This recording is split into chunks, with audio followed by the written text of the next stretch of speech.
My ex-wife's niece wrecked my workshop and her family expected me to forgive her. So I filed charges. They didn't expect the court date to land on her birthday.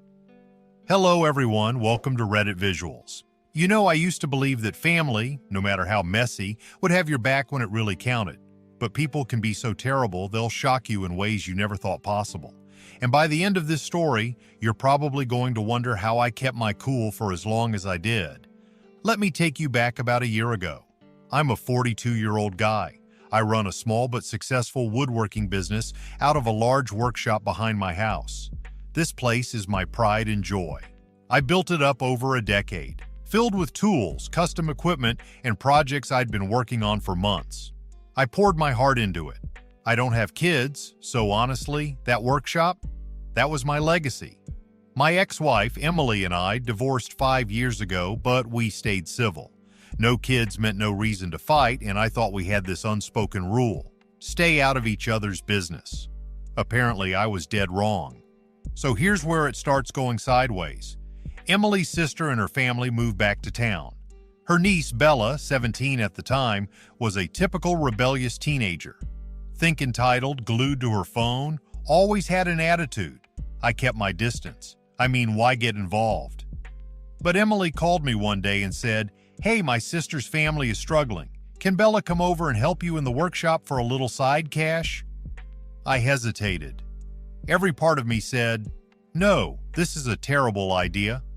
But I gave in. I thought, hey, maybe this is a way to do something good. Help a kid out. What's the worst that could happen? The first few times, Bella was fine. She swept up, organized small parts, and mostly just stayed out of my way. I even started teaching her basic stuff, sanding, staining, nothing dangerous. But the more comfortable she got, the more careless she became. I'd catch her playing loud music on her phone while using equipment. She once left a clamp loose on a piece I'd been working on for 6 months. I told her gently but firmly, "This is serious work, Bella. If you're going to be in here, you have to treat it with respect." She'd roll her eyes and say, "Okay, Dad." That should have been my sign to cut this off, but I didn't. Then came the day I will never forget. I left her alone in the shop for maybe 20 minutes to take a delivery at the front of the house. When I came back, it was like a tornado had ripped through the place. Tools scattered, a half-finished commissioned dining table shattered, stains spilled all over the floor, my plans torn, clamps bent, and there was Bella, filming herself for TikTok, some idiotic challenge where she pretended to be rage quitting at a job. She was laughing. My blood ran cold. I didn't say a word. I grabbed my phone and started taking pictures, documenting everything. She noticed and went pale. "Uncle, I didn't mean to." I held up my hand. "Get out," I said, my voice like ice. She left without another word. That night, I sent Emily the photos. She called, frantic, saying it was just a mistake, that Bella didn't mean it, that I shouldn't overreact. Overreact? That mess represented over $20,000 in damage and months of work lost. I told her flatly, "I'm pressing charges." The silence on the other end was deafening. Then came the begging, the guilt trips, the promises that Bella would apologize, that they'd make it right. I stayed firm, and here's where karma played its hand. The court date they scheduled? It fell on Bella's 18th birthday. When Emily found out, she lost it, saying I was being cruel, that this would ruin Bella's big day. I said, "No, Bella ruined it herself." Word spread through the family fast. Suddenly, I was the villain. Messages flooded in, cousins, aunts, even people I barely knew, telling me I was heartless, that I should let it go because she's just a kid. I ignored them all.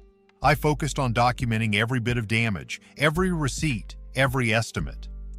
The day of court came, and let me tell you, Bella didn't have that smug look anymore. She showed up with her mom and Emily, dressed up like she was going to church, eyes downcast. The judge listened patiently as I laid out the photos, the costs, the impact on my business. When it was Bella's turn, she tried tears, tried to say it was just a joke that went too far. The judge wasn't buying it. The verdict? Bella was ordered to pay restitution.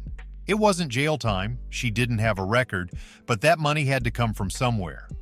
Emily called me later, crying, saying I'd destroyed their family, that Bella was devastated, that they had to take out a loan to cover the payment. But you know what? I didn't feel guilty. Not one bit. I gave them every chance to make it right. And here's the kicker. Bella posted another TikTok later that day, not apologizing, not showing remorse.